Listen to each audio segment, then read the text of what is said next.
तो वो कहते हैं उसको प्रॉब्लम कहाँ से होती है, उस मैकेनिकल टीचर का जो स्लॉट है, यानी कि वो मैकेनिकल टीचर उसमें एक स्लॉट, एक जगह है जहाँ पर she had to put homework, जहाँ उसे अपना किया हुआ होमवर्क रखना पड़ता है, एंड टेस्ट पेपर्स, और उसे अपने टेस्ट पेपर्स रखने पड़ते हैं। ठीक है बच्चों। She always had to write them out in a punch code, और उसे हमेशा अपने सवालों के जवाब, शी हैड टू राइट का उसको लिखना पड़ता है, देम का मतलब होता है आंसर्स, उसे अपने आंसर्स लिखना पड़ते हैं out in a punch code. Punch code कोई चीज़ होती है, ठीक, उस ज़माने में पंच कोड कोई होता होगा आने वाले वक्त में, तो वो सारे आंसर पंच कोड में लिखे जाते हैं। They made her learn when she was 6 years old। They made and learn का मतलब होता है वो उसको सिखाए गए थे, कब, जब वो 6 साल की थी, कि पंच कोड में कैसे आंसर्स दिए जाते हैं। ठीक है।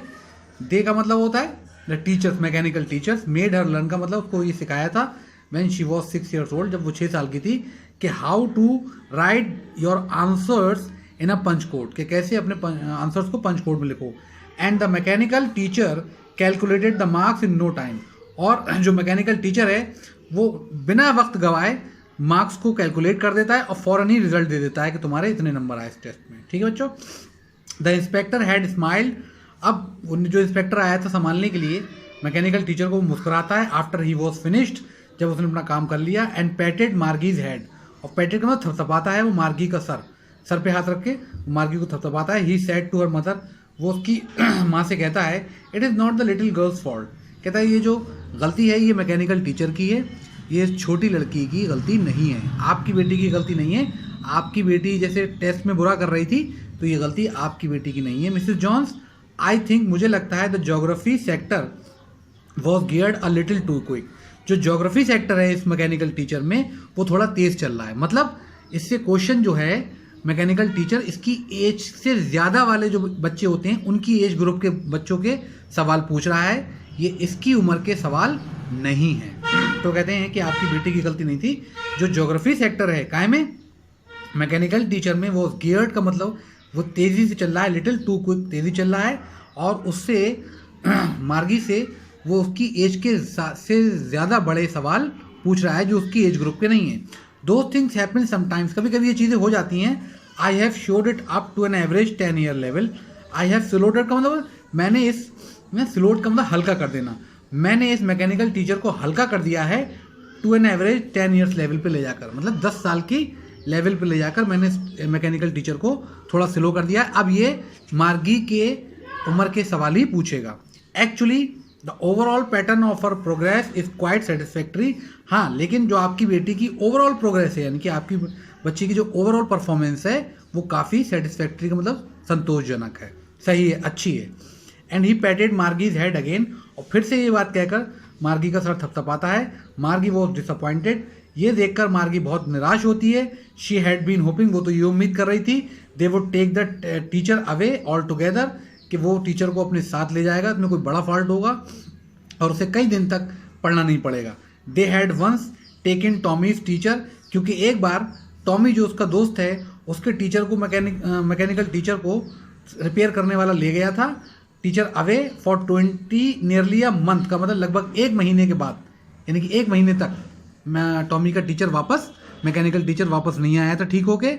Because the history sector had blanked out completely, क्योंकि उसके जो मैकेनिकल टीचर हैं उनका जो हिस्ट्री सेक्टर था वो पूरी तरीके से ब्लैंक हो गया था, मतलब उसमें कोई भी क्वेश्चन आंसर नहीं बचे थे। इसलिए टॉमी के जो टीचर था, मैकेनिकल टीचर था, उसको कंट्री इंस्पेक्टर 1 महीने के लिए ले गया था, क्योंकि उसमें बड़ा फॉल्ट था, क्योंकि उसका हिस्ट्री सेक्शन जो था वो बिल्कुल ब्लैंक हो गया था और उसमें कोई क्वेश्चन आंसर नहीं बचे थे। वो ये उम्मीद कर रही थी कि मेरा टीचर भी चला जाएगा। So she said to Tommy, तो वो टॉमी से कहती है, why would anyone write about school, कहती है कि मुझे तो स्कूल से नफरत है, फिर लोग स्कूल के बारे में क्यों लिखते हैं। इस किताब को जो हमें ये मिली है पुराने ज़माने की, इसमें भी स्कूल्स के बारे में लिखा हुआ है। स्कूल में ऐसा क्या होता है इतना इंटरेस्टिंग होता है जो लोग स्कूल के बारे में लिखते हैं। लेकिन उसे पता नहीं था कि इस ज़माने के स्कूल ज़्यादा इंटरेस्टिंग थे, क्योंकि भले ही ये 150 साल पहले की बात के स्कूल हैं, लेकिन ये ज़रा से भी इंटरेस्टिंग नहीं है। बच्चे बहुत बोरिंग महसूस करते हैं इन स्कूल में, क्योंकि स्कूल्स के नाम में सिर्फ एक कमरा होता है और टीचर के नाम पे सिर्फ एक मैकेनिकल टीचर होता है, सारे सब्जेक्ट वही पढ़ाता है। तो it is no more interesting for the students. To learn और टू स्टडी। बच्चों के लिए पढ़ना और सीखना ज़्यादा इंटरेस्टिंग नहीं होता है, लेकिन जब उसे पता चलता है कि पुराने ज़माने में बिल्डिंग्स होती थी, बहुत सारे बच्चे साथ में बैठ के पढ़ते थे, अलग अलग टीचर्स होते थे और टीचर्स इंसान होते थे, गेम पीरियड भी होते, तो उसे पता चलेगा कि पुराने ज़माने के स्कूल कितने अच्छे हुआ करते थे। तो आपको समझ में आ गई होगी ये कहानी, ठीक है। आगे हम थोड़ा सा बढ़ेंगे। Tommy looked at her with a very surprise eyes, और टॉमी ये बात सुनकर उसकी तरफ बड़े ताज्जुब से देखता है, because it is not our kind of school, क्योंकि उस ज़माने में हमारे प्रकार के स्कूल नहीं होते थे। वो किताब पढ़ रहा है क्योंकि उस ज़माने में, इनके हमारे जिस ज़माने में बच्चों आप पढ़ते हो ना, इस ज़माने की बात हो रही है। वो कहता है क्योंकि उस ज़माने में हमारे जैसे स्कूल नहीं होते थे। Stupid, there is the old kind of school, कुछ पुराने ज़माने के स्कूल होते थे, that they had hundreds and hundreds of years ago, जो हज़ारों हज़ारों साल पहले हुआ करते थे। यानी कि वो हमारी जो सालों 100 हंड्रेड्स का मतलब होता है जो 100-150 साल पहले हुआ करते थे।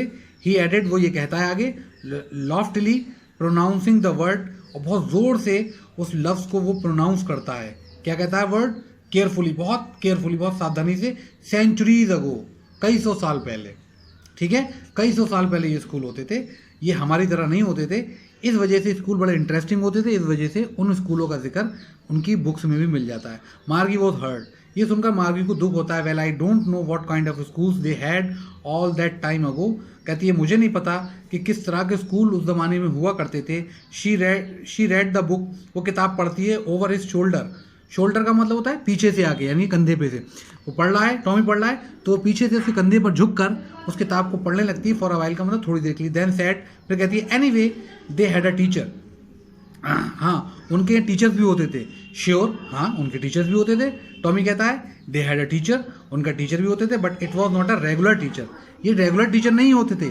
इट वॉज अ मैन, पहले के टीचर इंसान होते थे, हमारे तुम्हारी तरह रेगुलर टीचर नहीं होते थे। वो कहती है मैन, इंसान होते थे। How could a man be a teacher, उस ज़माने में ये बड़ी अजीबो गरीब बात होगी कि एक इंसान कैसे टीचर हो सकता है, इंसान कैसे पढ़ा सकता है। Well he just told the boys and girls things and gave them homework and ask them question. तो टॉमी कहता है कि he just told the boys and girls things, वो जो टीचर होता था वो बच्चों को, लड़कियों को, लड़कों को चीज़ों के बारे में पढ़ाता था, बताता था। गिव देम होमवर्क, उनको होमवर्क देता था। एंड आस्क देम क्वेश्चन, और उनसे सवाल पूछता था। A man is not smart enough, वो कहती है इंसान इतना काबिल नहीं हो सकता कि वो टीचर बन जाए, क्योंकि उस ज़माने में मैकेनिकल टीचर बहुत स्मार्ट होते हैं, उनके पास दुनिया भर की ज्ञान होती है, बिल्कुल जैसे कि आज कंप्यूटर के पास है, जाहिर सी बात है। तो कहती है कि एक इंसान इतना काबिल कैसे हो सकता है कि सारे सब्जेक्ट्स पढ़ा ले, ठीक है। तो श्योर ही इज़, यकीनन वो होते होंगे, तभी तो वो पढ़ाते थे बच्चों को। टॉमी कहता है my father knows as much as my teacher, my father knows as much as my teacher, तो मेरे पिता भी उतना ही जानते थे जितना कि मेरे टीचर, ठीक है। He knows almost as much as I met, ठीक है। उस ज़माने में माई फादर नोज, मेरे पिता भी उतना जानते थे जितना कि एक टीचर जानता है, ठीक है। And he knows almost as much I, और वो उतना जानते हैं ऑलमोस्ट एज मच आई बैचा का मतलब आई बैट, मैं शर्त लगा सकती हूँ, ठीक है। तो कहता था कि पहले के टीचर जो थे तो उतना जानते थे जितना कि मेरे पिता भी जानते, आज हमारे पिता भी जानते हैं, जाहिर सी बात है उस ज़माने के लोग और काबिल होंगे। तो कहते हैं कि इतनी कम नॉलेज में बच्चों को कैसे पढ़ा जाता होगा। Margie when was not prepare to dispute, लेकिन मार्गी जो थी वो लड़ने के लिए तैयार नहीं थी, या किसी झगड़े में नहीं पड़ना चाहती थी वो टॉमी के साथ। दैट शी सेड, वो कहती है I would not want a strange man in my house to teach me, कहती है मैं तो किसी हालत में किसी अनजान आदमी को अपने घर में नहीं बुलाऊंगी मुझे पढ़ाने के लिए, क्योंकि पहले आज के दौर में हम सब लोग बच्चों को बुलाते हैं, उनके घर जाते हैं पढ़ाने के लिए। वो कहती है मैं तो किसी अनजान आदमी को अपने घर में बुलाना पसंद नहीं करूँगी। Tommy screamed with laughter, Tommy ज़ोर से हंसने लगता है। यू डोंट नो मच, तुम्हें ज़्यादा पता नहीं है मार्गी, the teachers did not live in the house, teachers घरों में नहीं रहते थे पागल।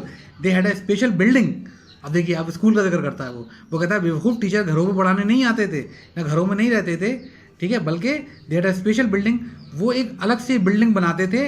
And all kids went there, सारे बच्चे वहाँ जाते थे, बल्कि टीचर्स घर पे नहीं आते थे, ठीक है। And all the kids learn the same thing, और सारे ही बच्चों को एक ही चीज़ पढ़ाई जाती थी। Sure if they were the same age, अगर वो एक ही उम्र के होते थे। बट माई मदर सेज, लेकिन मेरी माँ कहती हैं a teacher has to be adjusted to fit the mind of each boy, कि मेरी माँ कहती है कि teacher has to be adjusted, कि टीचर को एडजस्ट किया जाना चाहिए to fit the mind of each boy, कि वो हर बच्चे के दिमाग के हिसाब से एडजस्ट होना चाहिए टीचर। मतलब अगर बच्चा बहुत तेज़ है तो उसका टीचर भी बहुत तेज़ होना चाहिए, और बच्चा अगर थोड़ा कमज़ोर है तो उसका टीचर भी थोड़ा कम होना चाहिए, मतलब सवाल थोड़े उसके हल्के होना चाहिए। तो हर बच्चे का टीचर उसके माइंड के हिसाब से एडजस्ट होना चाहिए। मेरी मदर कहती है कि teacher has to be adjusted, कि टीचर को एडजस्ट किया जाना चाहिए to fit the mind of each boy, ताकि वो हर बच्चे के माइंड को फिट कर सके या उसके बच्चे के दिमाग के बराबर हो। यानी कि जैसे आज बच्चा अगर बहुत काबिल है तो उसके पास बहुत हाई फाई मैकेनिकल टीचर होता है, वो उससे बड़े हाई फाई सवाल करता है। बच्चा अगर थोड़ा कमज़ोर है तो उसका टीचर जो है उससे थोड़े लोअर स्टैंडर्ड के सवाल करता है। तो उस हिसाब से टीचर रखे जाते थे, उस दौर में रखे जाएंगे। And the girl it teachers and that each kids has to be taught differently. और मेरी माँ कहती हैं and the boy and the girl, अलग अलग तरह के बच्चों के हिसाब से। इट टीचर्स, वो टीचर पढ़ाता है, and that each kid has to be taught differently. और उनकी माँ का कहना है कि हर बच्चा अलग अलग तरीके से पढ़ाया जाना चाहिए। जैसे कोई किसी सब्जेक्ट में है तो उसका टीचर सिर्फ उसको वही सब्जेक्ट पढ़ा रहा है, किसी को किसी सब्जेक्ट में इंटरेस्ट है तो वो उसको किसी और सब्जेक्ट को पढ़ा रहा है। आज हमारे दौर के टीचर की तरह नहीं कि सारे ही बच्चों को सारे ही सब्जेक्ट्स पढ़ाए जा रहा है। जस्ट द सेम, बिल्कुल उसी तरीके से they did not do it that way then, वो इसी तरीके से वो भी ये काम नहीं करते थे। If you don't like it, अगर तुम्हें पसंद नहीं है, you don't have to read the book, तो तुम्हें ये किताब पढ़ने की ज़रूरत नहीं है।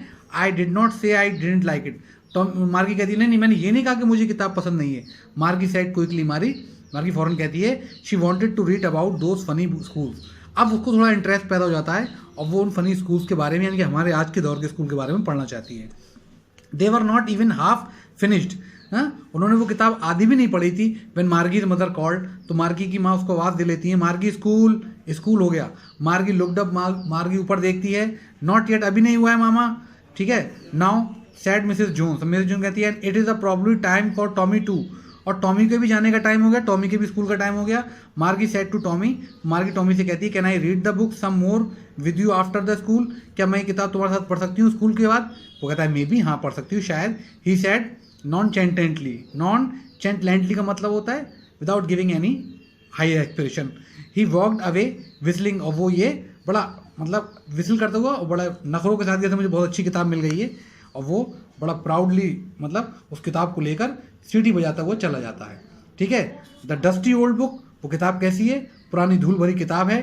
Tucked beneath his arm, tucked का मतलब दबा लेता है वो उसको, अपनी आर्म का मतलब अपने हाथ के नीचे, और सीटी बजाता हुआ घर के बाहर चला जाता है। अब देखिए थोड़ी देर में स्कूल होगा। स्कूल कैसा होगा कि जैसी टाइम होगा मार्गी एक रूम में जाके बैठ जाएगी, उसका मैकेनिकल टीचर अपने आप ऑन हो जाएगा और वो उसको जिस सेक्टर की भी पढ़ाई करनी होगी वो सेक्शन में जाएगी, उसको क्लिक करेगी और उसके सारे सवाल आने शुरू हो जाएंगे। फिर वहीं पर पंच कोड में उसको अपने आंसर्स का क्वेश्चंस के आंसर लिखने होंगे पंच कोड में, और फिर फ़ौरन ही उसके टेस्ट का रिजल्ट आ जाएगा, और 1-2 घंटे पढ़ने के बाद मैकेनिकल टीचर ऑफ हो जाएगा, उसका स्कूल ख़त्म। तो इस तरीके के स्कूल आने वाले वक्त में होंगे, और उस तरह के वक्त में ये कहानी लिखी गई है। और वो हमारे यहाँ की जो हमारे आज की टाइप की जो किताबें हैं, ठीक है, जो आज के टाइप की किताबें हैं, वो जब उनको मिलेगी तो वो किस तरह से रिएक्ट करेंगे, और फिर बाद में वो अपनी क्या ओपिनियन निकालेंगे कि हमारे टाइम के स्कूल ज़्यादा बेहतर थे या उनके टाइम के स्कूल ज़्यादा बेहतर होंगे, ये हम स्टोरी में आगे पढ़ेंगे, ठीक है। फिलहाल for now this is done, ठीक है। यहाँ तक ये आपका चैप्टर मैंने पढ़ा दिया है, और बाकी चैप्टर मैं आपको इंशाल्लाह ताला अपने नेक्स्ट वीडियो में पढ़ाऊँगा। इस चैप्टर को पढ़िएगा ज़रूर, समझने की ज़रूर कोशिश कीजिएगा। Thank you very much.